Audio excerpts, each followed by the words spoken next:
While thousands of people took preventative measures not to damage their eyes during this week's eclipse, it seems that a fish farm in Washington state was not prepared for the celestial event. High tides caused by the eclipse caused a net to break, releasing thousands of Atlantic salmon into the Pacific Ocean. And some say this could cause potentially devastating effects to the ecosystem in the area.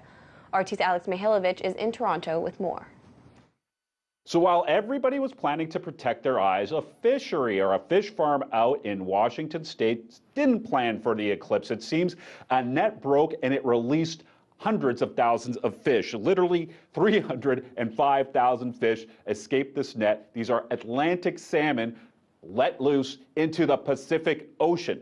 That can't be a good thing. Now, 305,000 fish, how much does that weigh, you're asking? Well, that's about 1,360 tons of fish. This net imploded basically because of the tides that were growing and growing on Saturday towards the eclipse that happened on Monday, and the fish were released. Now, the company in question is a New Brunswick, Canada-based company called Cook Aquaculture. Its website says they've safely and sustainably grown fish, Atlantic salmon, in Puget Sound for more than 30 years, and it says it's an ideal place for growing the fish.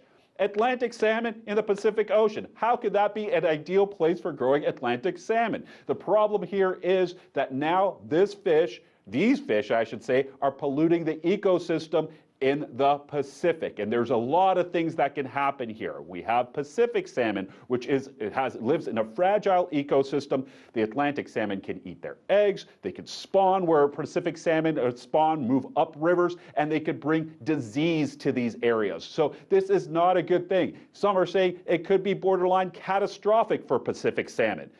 If you want Atlantic salmon, why don't you just have it in the Atlantic? That's where it comes from. That's where these fish farms can be.